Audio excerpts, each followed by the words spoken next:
la re-bienvenue au mémorial, puisque vous étiez déjà là hier, mais hier j'étais acérée, je ne pouvais malheureusement pas être avec vous.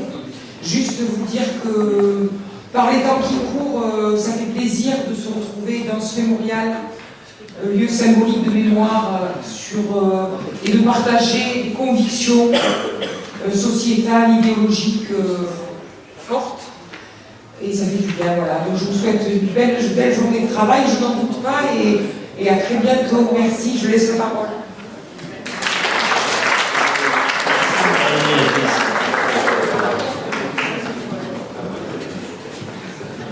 Bien, bonsoir.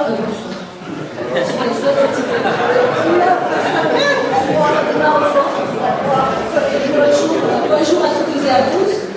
Donc je voudrais, au nom du conseil départemental et de sa présidente, Amélie Malherbe, que je vous présente avec plaisir aujourd'hui, saluer cette initiative, ce colloque sous le thème du combat antifasciste, et saluer également les organisateurs de ce colloque. Alors, c'est une initiative que l'institution départementale soutient, car elle nous propose, à partir d'un travail d'analyse historique syndicale, à partir aussi du témoignage des différents acteurs, elle nous invite à réfléchir aux conséquences de la xénophobie dans la vie et dans l'évolution de notre société. Alors, le mémorial dans lequel nous sommes, ça vient d'être dit, nous transmet la mémoire de ces conséquences tragiques. Celles des hommes, des femmes et des enfants qui, fuyant leur pays pour des raisons liées à leurs origines, à leurs engagements, à leur religion, se sont retrouvés parqués, enfermés, humiliés dans le camp de Rivesaltes, considérés comme des indésirables, des étrangers dont on ne voulait pas. Alors, rappeler et officialiser la réalité de ces événements qui ont marqué notre histoire n'a pourtant pas été une évidence. Il aura fallu beaucoup de volonté, d'obstination de la part des associations du champ mémoriel, d'historiens, de journalistes, d'intellectuels, de la société civile, comme on dit, appuyé par le fort relais politique du Conseil général de l'époque, présidé par Christian Bourquin, pour que le mémorial de Rivesaltes puisse voir le jour. Et il aura fallu une implication citoyenne politique forte également pour que l'État, aux côtés des collectivités, régionales et départementales, participe à ce lieu de mémoire dans le cadre de l'établissement de coopération culturelle qu'il est devenu. Alors aujourd'hui, sous la responsabilité de sa directrice, Madame Sajaloli, et de son équipe, se tisse, vous avez pu le remarquer, sous différentes formes, écrites, orales, photographiques, historiques, culturelles, éducatives et artistiques, le lien précieux entre le passé et le présent. Un lien qui nous invite à tirer collectivement les leçons des combats et des souffrances d'hier pour mieux prendre la mesure des dangers et des défis d'aujourd'hui. Votre colloque s'inscrit tout naturellement dans cette démarche. Alors que tout près d'ici, pourtant, se trouve un centre de rétention très actif. Alors que des milliers de personnes qui cherchent refuge meurent en Méditerranée et ailleurs, il est une évidence que face à l'instrumentalisation nauséabonde de la question migratoire à des fins de division, l'urgence d'un débat public, large, argumenté et offensif est plus que jamais d'actualité. Car le chaos du monde actuel est propice à la montée de la xénophobie et de tous les racismes, et la mondialisation capitaliste porte en elle l'exploitation et la mise en concurrence sans fin des peuples entre eux. L'installation au premier plan de la vie politique de partis ouvertement racistes et xénophobes, leur accession au pouvoir en coalition avec la droite dans plusieurs pays européens, les discriminations racistes dans tous les domaines, la mise en concurrence des travailleurs selon leur origine pour favoriser le dumping social, la banalisation du discours raciste et xénophobe, la montée des violences, le traitement indigne des migrants, les signaux d'alerte sont malheureusement nombreux, et dans la guerre de tous contre tous, racisme et repli nationaliste et xénophobe trouvent un terreau fertile. Il y a donc urgence à s'opposer à cette stratégie de division massive, à déconstruire la théorie contre toute réalité de l'étranger ennemi, utile à diviser entre les perdants de cette mondialisation.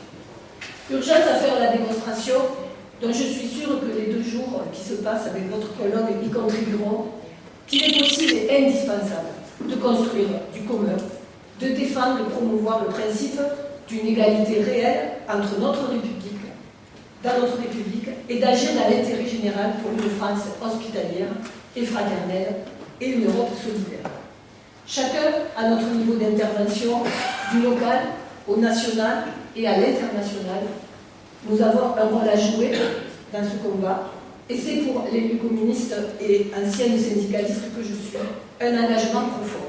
Donc je souhaite plein succès à votre colloque et un débat riche et fructueux et combatif. Je vous remercie.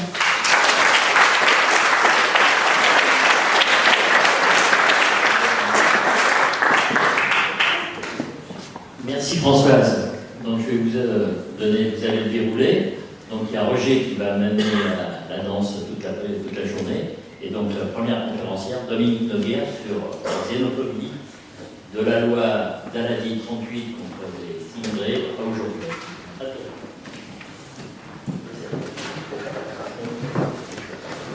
Bonjour à tous et toutes. Merci d'avoir organisé ces journées de rencontres qui, par les temps qui courent, sont plus que jamais nécessaires et utiles dans la réflexion commune que nous mettons sur cette table et dans cette salle aujourd'hui. Alors, on m'a demandé effectivement de partir de ces fameuses lois d'Aladier de 1938. Je voudrais rappeler d'abord dans quel contexte ces lois ont été prises et ces décrets. Vous verrez qu'il y a une imbrication très claire entre une situation intérieure et une situation extérieure. On voit bien que dès le début de 1937 apparaissent les premières fissures de ce qui avait été acquis pendant la période du Front populaire. Nous voyons bien que le patronat reprend le dessus, conteste les décisions qui ont été prises pendant cette période, remet en cause une partie des acquis qui avaient été gagnés par les grandes batailles de 1936, et on voit bien que là, on se referme et que l'on a à l'évidence une poussée très forte de reprise en main. C'est la reprise en main, par exemple, c'est la dénonciation de dizaines de conventions collectives, c'est le licenciement de milliers d'ouvriers qui contestent justement cette remise en cause des acquis qu'ils avaient obtenus, etc. Donc on est dans un contexte politique français qui est déjà complexe. S'ajoute à ça, bien évidemment, un territoire, si vous voulez, extérieur qui est compliqué aussi, la montée des périls en Europe, je dirais, puisque nous avons d'un côté Mussolini, nous avons de l'autre côté Hitler, nous avons la guerre d'Espagne, donc une France qui se sent effectivement prise en étau entre un conflit qui est en train de monter et qui va effectivement engendrer de la part du gouvernement d'Aladier des mesures qui sont tout à fait radicales envers tous ceux qui viennent essayer de trouver un refuge sur notre territoire. Bien entendu, on a l'impression quand on dit ça que les deux choses sont séparées, c'est-à-dire que la lutte pour les droits, le fait que tout ce qu'on avait acquis et qu'on est en train de remettre en cause, c'est pas la même chose que la lutte contre les étrangers. Mais si, c'est exactement la même chose. C'est-à-dire que l'on met en cause complètement tout un pan de droits qui étaient acquis, et ça, c'est quelque chose de très important. Donc effectivement, on va avoir trouvé, autour des années 38, pas mal d'étrangers qui vont venir essayer de trouver un refuge dans notre pays, la France, terre d'accueil, pays des droits de l'homme. On imagine bien évidemment que tout sera facile et que l'on va pouvoir y trouver un abri et retrouver finalement la pérennité de ces droits que l'on a perdus dans les pays que l'on vient de quitter. Malheureusement, ça ne sera pas le cas, puisque c'est la première fois que l'on prend vraiment une législation qui va s'occuper spécifiquement de la question des étrangers. C'est-à-dire qu'on va créer, ce qui va continuer d'ailleurs pendant des années et des années, une loi spécifique qui va permettre de pouvoir les enfermer, de pouvoir les contrôler et de faire en sorte que tous ces gens qui sont considérés comme des indésirables, et je crois que le terme est extrêmement important, ce terme d'indésirable on va effectivement prendre des mesures contre eux qui sont tout à fait à la fois coercitives, puisqu'on va quand même les priver de liberté, et quand même priver de sa liberté, et la liberté c'est la première des choses et la plus importante, on va les priver de liberté, on va les contrôler et on va en faire des ennemis de l'intérieur. On va en faire des ennemis de l'intérieur et on va y ajouter, entre autres ennemis de l'intérieur, bien évidemment, tous ces gens qui avaient combattu pour avoir des droits chez nous, et on va finalement jouer un peu de l'un contre l'autre, on va opposer un petit peu tout ce monde-là.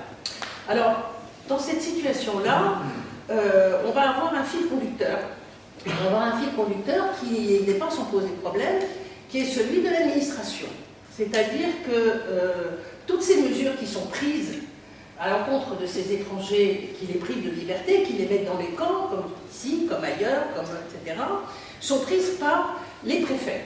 C'est-à-dire que nous avons un vieux principe en France qui date de la Révolution française, de 1789, qui dit que nul ne peut être privé de sa liberté arbitrairement.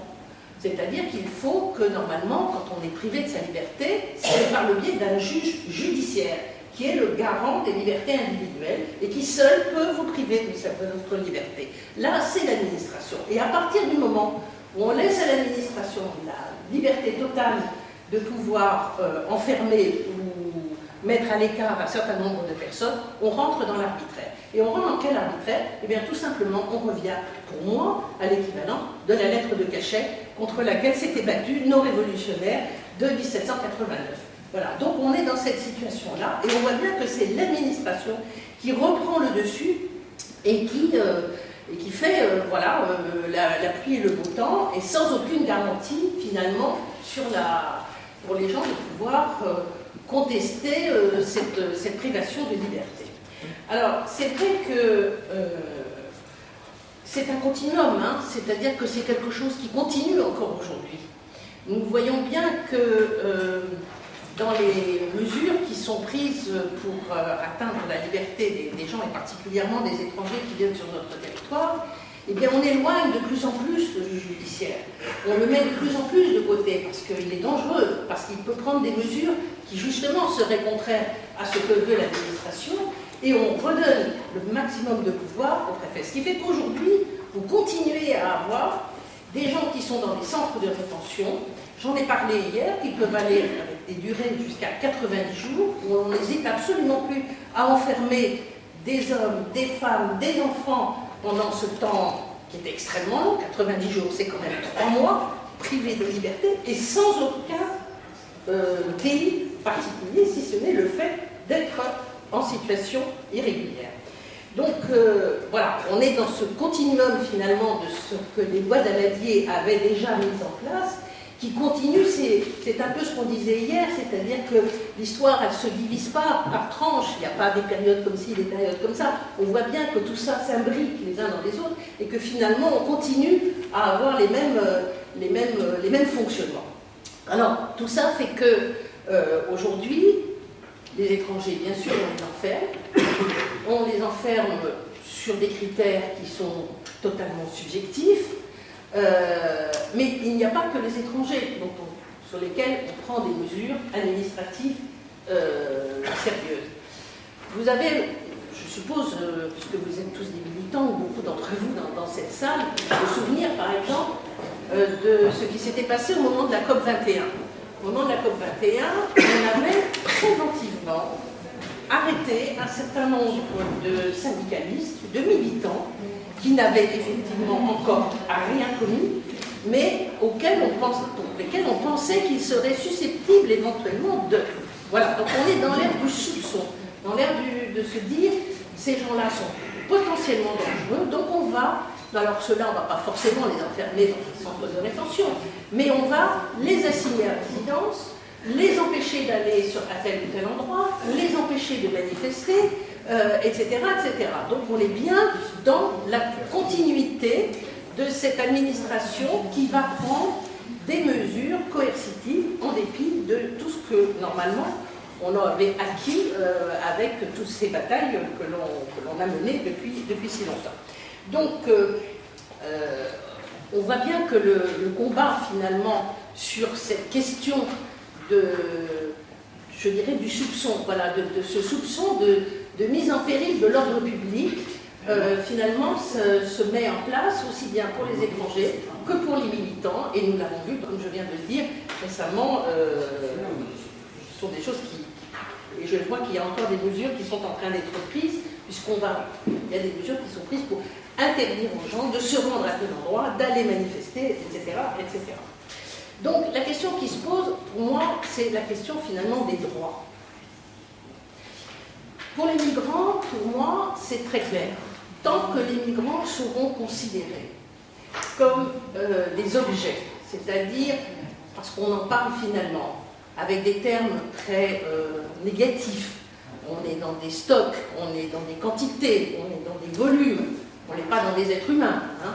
Tant qu'on ne considérera pas qu'eux doivent être emplis pleinement de leurs droits, je pense qu'on aura toujours ce déséquilibre et qui fera le jeu d'un certain nombre de politiques et qui mènera en disant, vous voyez, il y a ceux qui n'ont pas de droits et puis ceux qui en ont, et puis on va opposer les uns aux autres et on va finalement créer cette disparité et cette jalousie et ce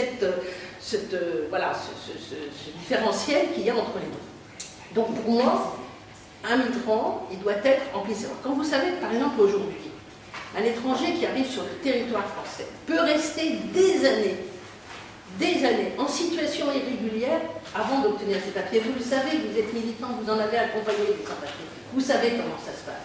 Vous rentrez sur le territoire français, vous n'avez pas le droit d'avoir votre titre de séjour et de résidence sous des conditions très particulières. Donc on va vous laisser dans la clandestinité.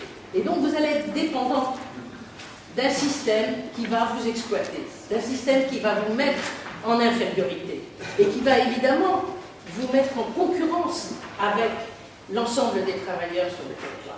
C'est pour ça que quand je vois le travail que fait la CGT actuellement sur les travailleurs intérimaires, sur les travailleurs qui sont employés au noir depuis des années et qui n'arrivent pas à avoir leurs droits, je trouve que ça, c'est un vrai travail de remise à niveau. Parce qu'il faut quand même se dire que plus vous donnez de droits aux gens, et plus ils en auront. Il est faux de dire que donner des droits aux étrangers, c'est en retirer aux Français. Ça, c'est complètement absurde. Plus vous en avez, et plus vous remontez la barre. Il faut toujours essayer de remonter et non pas de redescendre. Donc c'est plus de droits, toujours plus de droits. Et il n'y a que ça qui finalement peut permettre d'avoir une cohérence sociale et d'avoir une vraie cohérence dans notre société. Alors, je pense que c'est un vrai travail aussi idéologique. Parce que nous voyons bien aujourd'hui que dans les périodes dites de crise, je dis dites de crise, pourquoi ? Parce que je ne suis pas convaincue qu'il y ait forcément la crise pour tout le monde. Mais on nous fait penser qu'il y a une crise. Et que cette crise-là, on l'utilise pour monter les gens les uns contre les autres. Les pauvres contre les étrangers, les un peu plus nantis contre les un peu moins nantis, ceux qui ont un peu plus contre ceux un peu moins, etc. Donc on rentre dans un système de concurrence permanente. Donc tout ça ne peut s'arrêter qu'à partir du moment où on peut bénéficier chacun de la pleine et entière totalité de ses droits. Ça, j'y tiens beaucoup. Or, on nous montre tout le temps que ça n'est pas possible et que finalement, vous voyez ce qui se passe aujourd'hui, hein, on a des personnes qui se rebellent et qui considèrent qu'effectivement, ils ont le droit d'avoir la totalité de leurs droits. Alors, c'est vrai que quand j'avais, à un moment donné, défendu beaucoup d'intérimaires sans papier devant la Cour d'appel de Paris, notamment, et qu'on avait reconnu qu'ils avaient le droit de grève, par exemple, et bien c'était une très grande victoire, parce que ça voulait dire qu'on les avait reconnus, qu'ils avaient la possibilité, qu'ils étaient des véritables travailleurs, qui avaient les mêmes droits que les autres.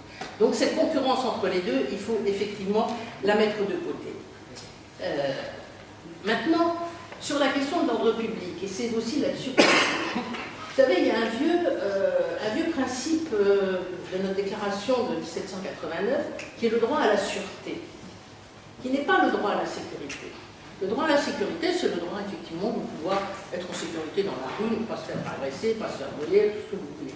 Mais la sûreté, c'est quoi? C'est le droit de pouvoir être certain que les institutions qui sont autour de nous ne nous mettent pas en danger.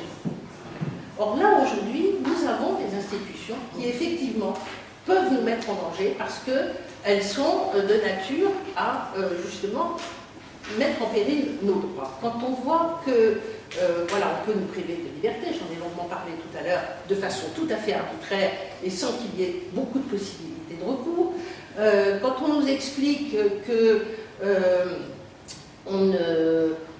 on est syndicaliste, militant, et que donc on est potentiellement dangereux, on le voit aussi par exemple dans les affaires judiciaires, où beaucoup de nos amis syndicalistes se sont retrouvés avec des condamnations assez fortes qui sont visiblement dissuasives pour les empêcher de continuer à militer et à continuer à faire des actions importantes. Je pense que là, on est dans un système qui, là aussi, met en péril finalement la sécurité des gens, puisqu'on n'a plus tout à fait confiance dans la justice, on n'a pas tout à fait confiance dans la police, on n'a plus tout à fait confiance dans les institutions qui nous gèrent, donc on est dans cette situation-là. Donc, liberté, propriété, sûreté, résistance à l'oppression, oui, ce sont les termes de la déclaration de 1789, et je pense qu'ils sont parfaitement d'actualité aujourd'hui, et qu'on a toujours intérêt à s'en rappeler et à les remettre en avant. Alors, vous savez que nous allons commémorer bientôt, c'est-à-dire la semaine prochaine, le 70e anniversaire de la Déclaration universelle des droits de l'homme.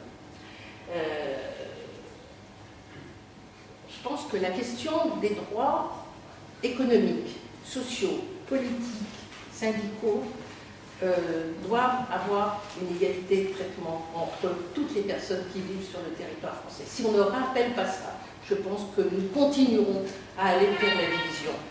On n'a pas le droit de transiger sur ces principes, comme sur le respect des textes et des conventions internationales. La démocratie sociale et civile à refonder ne peut pas ignorer les conditions nécessaires à une citoyenneté effective de tous ses membres. Donc il est inutile. On voit bien que les politiques qui continuent à discriminer les uns contre les autres et à monter les uns contre les autres ne font que enflammer cette xénophobie et cette différence entre les uns et les autres. Pour ça, je répète que l'indivisibilité des droits, l'égalité, la dignité, la protection des plus faibles, la justice comme le refus de l'arbitraire, pour moi, ce sont des leviers d'avenir. Voilà, c'est comme ça que je les appellerai. Des leviers d'avenir, il faut qu'on s'en souvienne, il faut qu'on y soit vigilant, il ne faut pas oublier ça, il ne faut pas se laisser emporter dans trop de théories. Rappelons simplement ces fondamentaux et soyons tous très vigilants sur le fait qu'on ne doit rien lâcher, qu'on ne doit jamais céder sur ce genre de choses et que la xénophobie est la pire des choses qui puisse arriver pour une société. Il n'y a rien de tel pour la détruire. Nous avons des politiques qui sont aujourd'hui extrêmement dangereuses. Nous savons qu'autour de nous, l'horizon n'est pas très clair, c'est le moins qu'on puisse dire, que tout s'assombrit. Alors, reprenons et continuons nos combats parce qu'ils sont essentiels. Et je suis convaincue que vous tous, dans cette salle, vous en êtes les artisans. Et même si chacun aimait sa petite pierre, je suis convaincue qu'on aboutira à quelque chose de sérieux. Voilà, donc ne nous laissons pas entraîner par les sirènes mauvaises de la xénophobie qui ne peut qu'amener la tragédie auquel on n'a évidemment pas envie de retourner. Voilà, merci à vous.